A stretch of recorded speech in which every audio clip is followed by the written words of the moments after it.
In this podcast, we speak with Cargo and the People's Platform to find out their thoughts on cultural heritage in Britain, their work, and the recent pulling down of the Edward Colston statue in the city of Bristol. The COOLture Among Young People project is an Erasmus funding project that involves 5 youth organisations across Europe.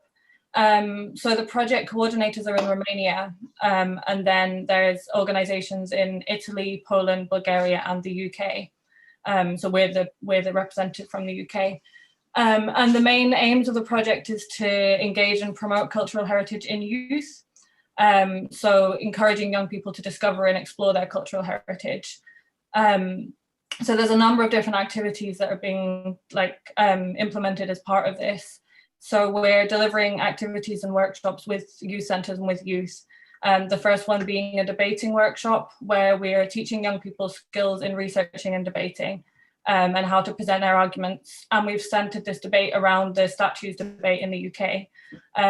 So the aims to encourage a discussion about the statues' place in Britain's cultural heritage, and also what should be done with them, and if they are to be replaced, how to replace them, and kind of just start that conversation. Well, the conversation's been started already. What's the final output of the project? What's the final end goal? The end goal is the Romanian coordinators have this platform called the COOL platform, which is essentially where young people, youth workers can all access the platform and then work together on these different activities and different workshops to basically continue these discussions about cultural heritage and just generally engage youth more in culture. But I was just wondering if I could ask you a few questions about the People's Platform and just in generally what your project is. Yeah. I mean, I think it might be good for Lawrence to kick it off and just kind of give you a bit of background to Cargo as an organisation, and that's kind of the backbone of what we're working on, and then People's Platforms are kind of an offshoot of that, of the bigger project. So, yeah. Lawrence, if you want to kick off with just a brief intro to Cargo. Yeah. Yes, all right. Cargo stands for China African Resilience Generating Opportunities, and it's to look at the contributions and accomplishments of people of African and African diaspora descent, and what they've contributed towards current world civilization and contributions to where we are today, where normally it's just been looked at their contributions through the transatlantic slave trade. So it is to humanize a story that's been dehumanized and give value to a group of people that have been undervalued in what their contributions are. So that's what Cargo came about. Then it's built around 15 poems which look at individuals that have made contributions, and it runs up until the current day, with people, especially in Bristol, who have been appointed to positions of power or voted into positions of power, who would have at the beginning of this journey been classed as Cargo. So it's just showing the contributions and the achievements that have often been omitted from history. So that's really what Cargo was birthed from. Then we're looking at kind of alternative ways of telling those stories that weren't kind of traditional kind of linear methods, and we were designing a mobile exhibition space that was going to tour the UK, going to port cities in the UK, telling the stories of some of the individuals that feature in Lawrence's poetry. This was going to be an immersive kind of interactive experience within cargo containers, shipping containers. Then obviously COVID hit, and then we kind of pivoted to more kind of digital engagement, and we've launched our series of lessons, Cargo Classroom, which is digital kind of lesson plans for history on our online platform. And as part of that, we're running a series of other projects, film projects, other interactive projects. We're building a game, it's a kind of an interactive game built around history. We're also developed the idea of the People's Platform. So that obviously came about from the Colston statue being taken down, and us knowing that there needed to be a debate in and around what should replace the statue, and there should be a forum for the city to be able to communicate about it, because it's been something that's the Bristol city has hidden from, and this has brought it all to the surface. And I think the whole kind of theme of hidden history is something that really kind of, you know, trails the cargo kind of project, and we're really trying to put the conversation out in the open. So the idea of the People's Platform was an opportunity to do that, and anybody could engage. So the idea was really, it's not about whether you're an artist, it's really about whether you're a civilian and you've got an idea, and you can, you know, we've got, you know, masses of, you know, got a big kind of wad of submissions from schools where they've just drawn down little crayon drawings of what they want to see up there, and then we're able to kind of interpret those ideas in the simplest form and then turn them into a three-dimensional model, and then that three-dimensional model can then be placed in augmented reality on the plinth itself. So the project's in kind of beta stage at the moment. We're working with two big software developers to find exactly the right technology. We've demoed a few types of technology,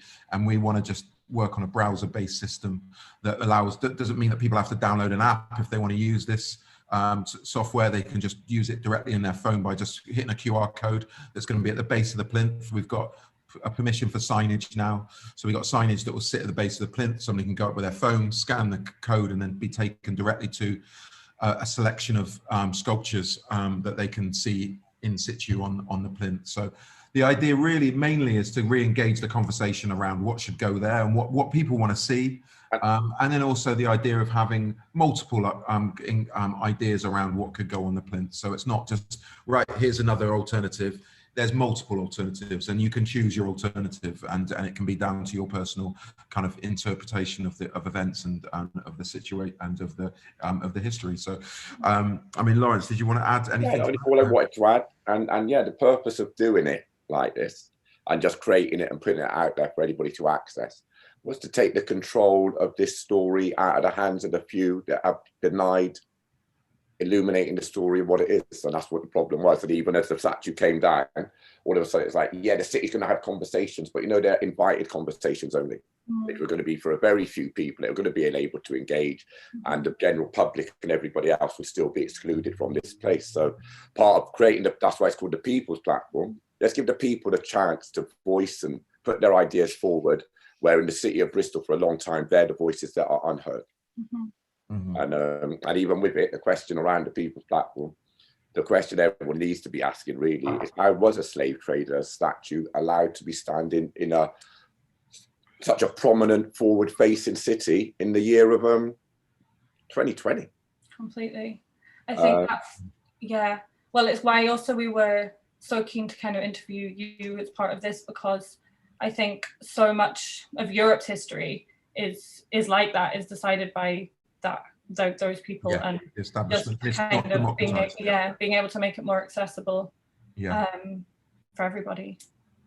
So I just so you mentioned that everyone is able to submit artwork to be, so have you specifically tried to involve young people in this process? Yeah, I mean, we've engaged with schools. We've gone directly to schools and asked them for if they would like to be involved. Schools have come to us, and we know that the nicest ideas have come from the most innocent of minds, really, because they're not kind of tainted with the political kind of network, well, the political kind of baggage that comes with thinking about what could go up there. So yeah, it's been great engaging with kids, and we've done it really predominantly by going through schools, but we're not officially launching until June this year, because we put everything kind of on hold a little bit because of COVID. We do want to make sure that we weren't kind of trying to promote something that promoted people kind of congregating and coming together in and around the plinth itself. And we thought that we'd wait to the anniversary of the statue coming down to do the kind of the full launch of the platform. So yeah. I mean, at this stage, we're focusing on software development really to make sure that the actual experience of using the AR is going to be as enjoyable as possible, because we've gone through a few iterations of software that doesn't work as well, and it's not as easy to use. So yeah, that's a big part of it. But we got some great involvement, some really great companies that do some of the most cutting edge AR technology at the moment, and hopefully we're going to be able to get the best product working with them And also by then we'll have selected a handful of our favorite kind of concepts, and then put their stories of the individuals who've created those concepts, and put their story up front and center. So it's as much about the people behind the idea as it is about the idea itself, because I think we always felt that was important, to give them a profile, and it doesn't matter who you are. I mean, one of the ideas came from a young girl, she was 5 years old, who wanted to see, there was a statue, quite a famous statue of a bear that used to be in Bristol, and that bear was taken down a few years ago, and she always used to see that bear and used to love the bear, so she wanted the bear back up on the plinth. So it was nothing kind of political, it was nothing about history. She had no kind of knowledge of Edward Colston. She was 5 years old, but that kind of, you know, that kind of innocence was just a fantastic. It was great. We filmed her and her mum talking about this, her want to see the bear back again, and then we went and filmed her using the AR app and looking at the bear on the plinth. So we want to do that with a selection of people. So when we launch, we've got a few stories that are going to be there immediately, and then hopefully that will pick up steam to kind of collect more stories and get more people engaged. Completely. Yeah. And I guess it's kind of, that's one of my questions I was going to ask is how cultural heritage is defined and what it means. And I think that example of the bear is actually like, that's in her history now, even just seeing it every day when she walks to school or something. Exactly. Yeah. I mean, and it was brilliant. She actually said the bears, because the bear was kind of in dazzle camouflage kind of colors. It was a very monotone bear. It was wooden, but it had black and white painting. And she was like, the bear's black and white like all of us, you know. I mean, she said that, and that's as a 5-year-old. So that's her interpretation of her culture and the history that surrounds her. So it's really nice. Yeah, it was not what people were going to expect, I'm sure. So would you mind if we just talk a little bit more about cultural heritage in Britain, like how you would define it or what it means to you? Do you think it's important? Or? Yeah, I mean, absolutely. It's the bedrock of, you know, where you want to go in your life, isn't it? You know, you got to know where you've been to know where you're going, right? I mean, that's a cliche, but it is so true. And I think it gives you more stability in knowing who you are. It gives you more knowledge of, you know, past experiences, and also, you know, the DNA of who you are as an individual. So I think it's hugely important. I mean, Lawrence, do you want to add to that? Yeah. How important is cultural heritage? Wow, right. It's so important, isn't it? And there's a problem right now because a certain narrative has been blanketed and used for the last few hundred years that is actually unraveling. So there's a whole thing at the moment to try to keep the status quo how it is. We got this thing. It's called what is it at the moment? Cancelling culture. It's cancel culture. Yeah, well, it's cancel culture is a kind of different thing to the culture wars, though. It's but the cancel culture is the thing of saying you can't change the curriculum, you can't put in positive stories about people of African descent because it goes against the narrative we put out that they were savages run around in Africa with no common sense. It suddenly puts into context that the Commonwealth or the British Empire was one of the most destructive forces that went over the planet in the last 500 years. It committed genocide in Australia, North America, the Caribbean. How many places did it commit genocide? Well, it was called colonization and civilizing groups. So yeah, the importance of this being put out there right now, but against the backlash of so many institutions and organizations don't want it told. But I believe, especially with the statue of Colston falling in Bristol, that broke the surface tension of this thing, the control of a few European nations, not letting this story get out. So it went global. People all around the world now are looking at actually this isn't right. So I think the thing for these stories to come forward is so important, and it's going to happen. But it's against a massive backlash of the institutions and the status quo kind of wanting everything to stay how it is. But that, I mean, the people that have controlled the narrative don't want to lose control. That moment's gone. That control is relinquished, and it's just important to get these stories out there. Yeah, definitely. So yeah, and do you think so? it's kind of been a turning point, it feels like, last year, with these stories being able to be out there more. And do you think that will continue to change over time? Honestly, Thank you. Yeah. Honestly, I think we're getting a lot of window dressing right now. Mm-hmm. Yeah. Is there really a willingness to change? Mm-hmm. I don't know. I'm not seeing the investment in the right places. Mm-hmm. I'm seeing the British government complaining about readdressing their curriculum. I see other things coming forward saying, actually, we don't want to do. I don't feel there's an energy for it.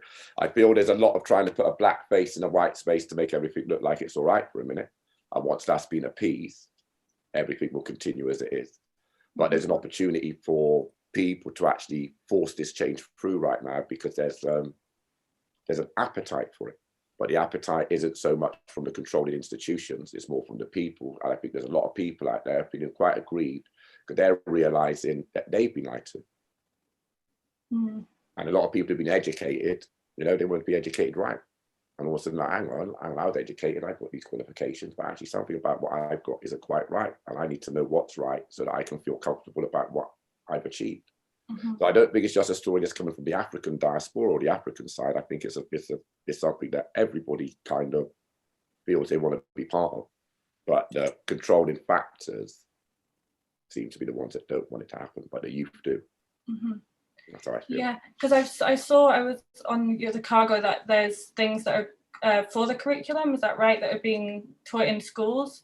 So do you think this makes, well, it definitely does make cultural heritage more accessible, but could you maybe talk a bit more about that, about how it... Alison, you can probably fill in on this. Cargo Classroom.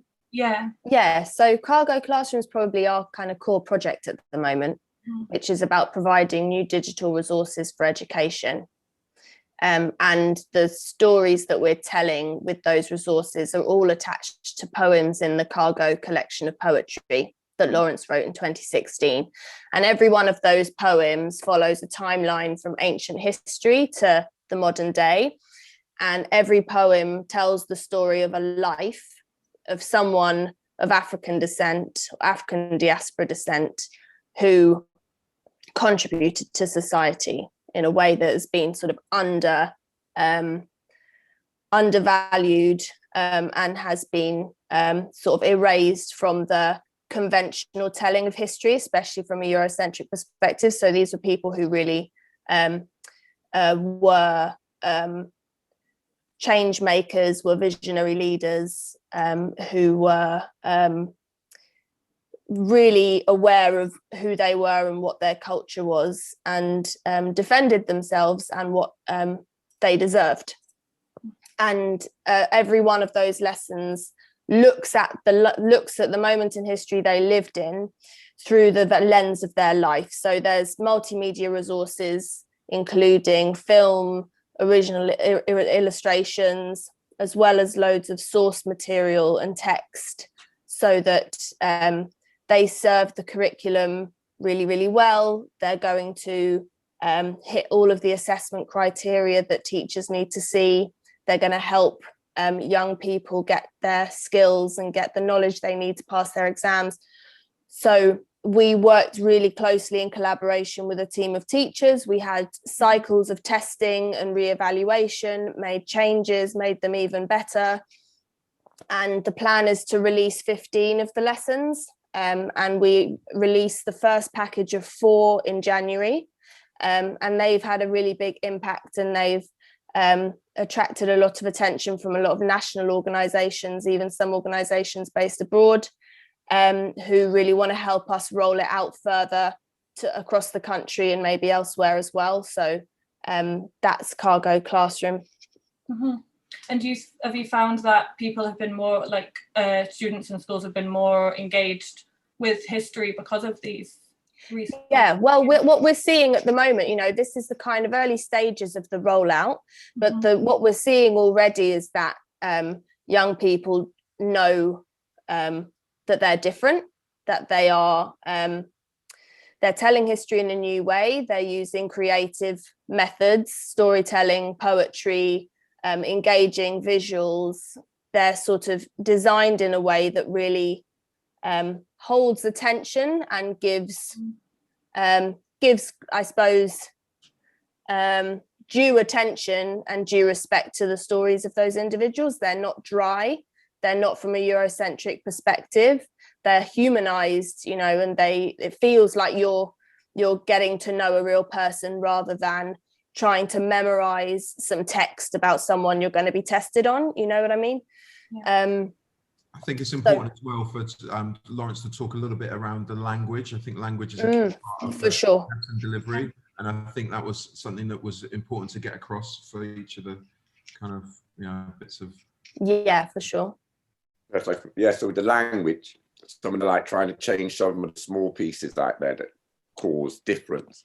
So the language we're changing is not to use the colorization terms of black or white, because everybody knows that it was a social construct made about just over 500 years ago that too many people have invested in, but it's a lie. So we don't use any colorization through cargo. We don't use the term black or white. We define to people by African or African diaspora descent, European descent. We nationalize them rather than colorize. And then changing the language from like slave, we don't use the term slave, we use enslaved people. The term slave itself was a dehumanized term that a lot of people actually, if they just hear the word slave, they step back, oh, well, they're just slaves. No, actually, they're human beings who were enslaved and they suffered. And as soon as you put enslaved before, people feel that something was taken away from these individuals. So this is all part of humanizing a narrative that is so important to be done. And so that's the things of trying to reverse engineer back to the earliest problems and trying to correct them as working forwards, while empowering and inspiring a narrative by using the individuals in there, that people, when they learn about them and see them, can actually see that, wow, these individuals contributed a lot. And if they're actually of European descent, there's quite a few people in here that would probably be saints, so we'd have holidays for them by now. But because the people that they fought against are the people that write the stories. So the easy example to bring someone really modern that we all know about into the fray is to bring Nelson Mandela. When I was growing up at school, Nelson Mandela was a terrorist. Yeah, the narrative can just be changed. Well, I seen the thing when Margaret Thatcher put the thing out. I've got it somewhere in my computer, Nelson Mandela's image, and it say he must be hanged. That was 1984. But I'm saying this is somebody that was known to be a terrorist, which is actually seen as one of the greatest peacekeepers of all time now. It's just because that what he was fighting against was Europe. So that's the problem with this narrative turning it around, because the perpetrator of the crimes is the person that still is still in power. So even you're looking to use language to change these narratives, but then the structures and power are still in place, I guess. So yeah.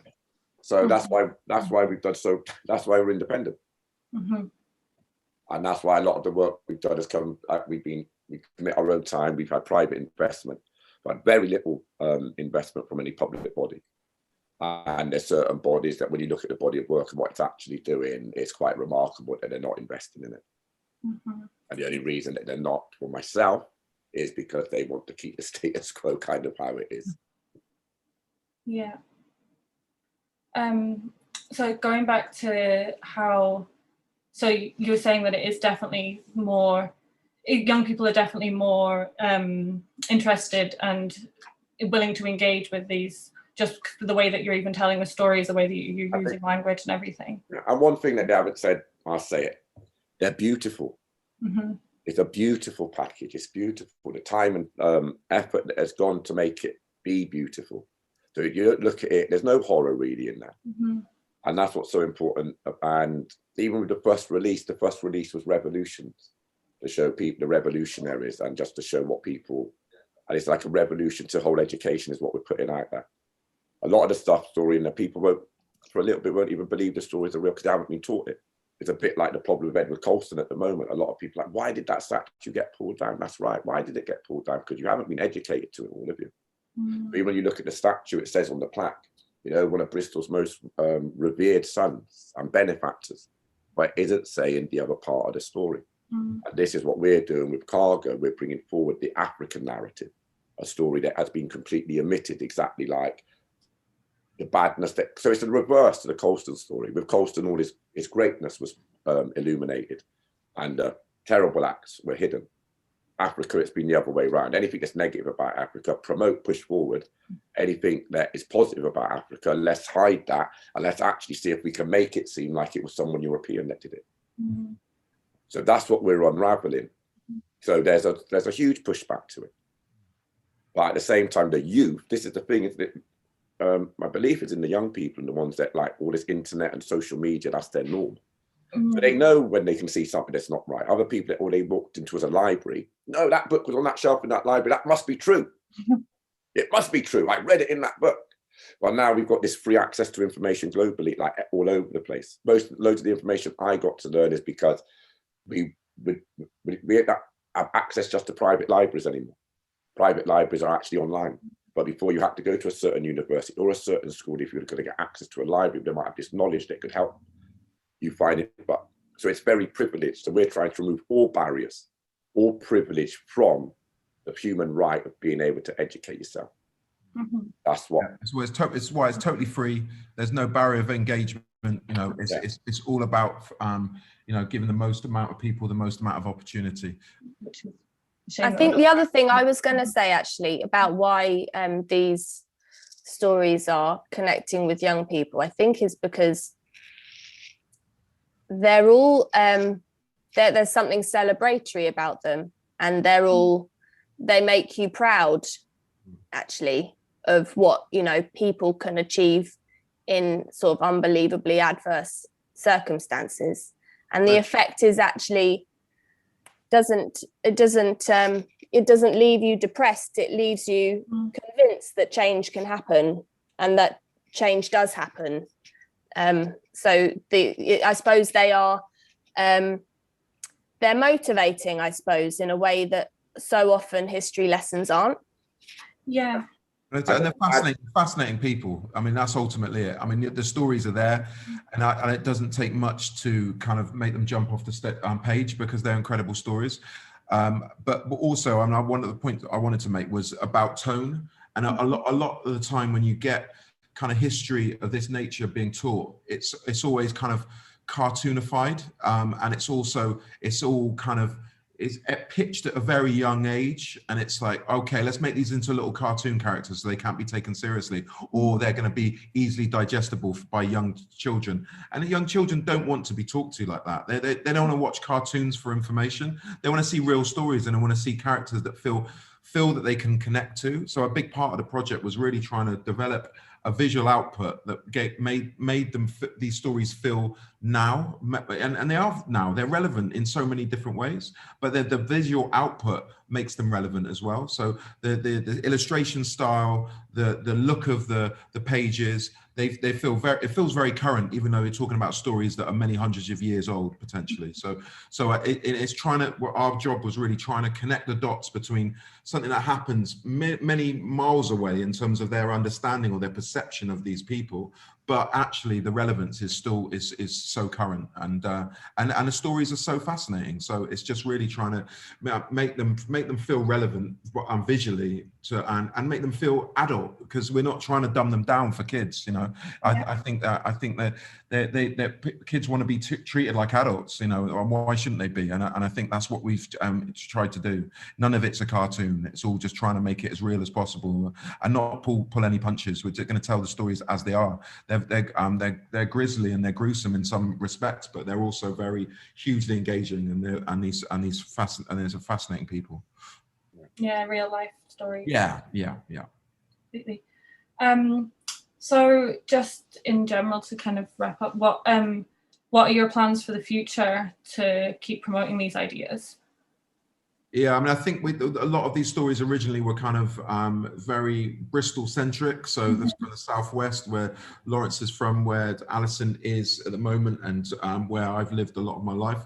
And we're very, very focused on that part of the country. But now it's all really about going national. We're working with Historic England to develop a national package, which are going to delve into stories from different regions, and work on kind of, you know, the whole understanding of the history that surrounds you, and how you can investigate that history yourself, and empowering other young people to investigate the history that surrounds them. So it's not necessarily about the narratives we tell them, it's more about teaching them to arm themselves. And I think that's a big part of what we want to try and develop, is more of an ethos and an ethic that just allows the stories to be relatable to everybody's experiences, but for them to find out the information themselves. Lawrence did that himself. Nobody told him where to find this information. He didn't learn in school. He learned by researching himself, going online and spending many hours late at night looking up this information himself. And I think we want to just be able to let other people understand that the information's out there, that they can get it, and how to disseminate the truth and the fiction and the spin and all of those things. I think that's really the next level for us, is to really talk about the kind of how people are educated and how people learn and how people engage with their own history in a broader sense. But yeah, I mean, I don't know if you, Alison, you want to add to that? I mean, no, I think you've covered it. Yeah, it's both. It is just about expanding across the country now, and making sure that we're visible. We're visible, and all teachers and young people know that we exist, really. Yeah, I mean, we get in contact from all around the world as well. So obviously, we're not restricting ourselves to the UK. We want to be global, but yes, it's a gradual process, and I think it's all exposure really now to what we're trying to do and getting as many eyes on it as possible, because there's no fee. It's all free. Yeah. So you can find the People's Platform online, and will it be available to everybody to see when it goes live? Yeah, absolutely. I mean, we can keep you posted and give you updates. We've got your details, People's Platform you can access now and submit ideas. The full launch will be in June, the start of June, and then Cargo Classrooms available right now, and more lessons will be added in the coming months. Okay. And if there is, it's possible to stay up to date with what we're doing if people send an email through the website cargomovement.org. There's a way that you can add your email, and then you will receive sort of updates and newsletters from us about what we're doing. Or just follow us on Instagram as well. And there's info there if you want to just kind of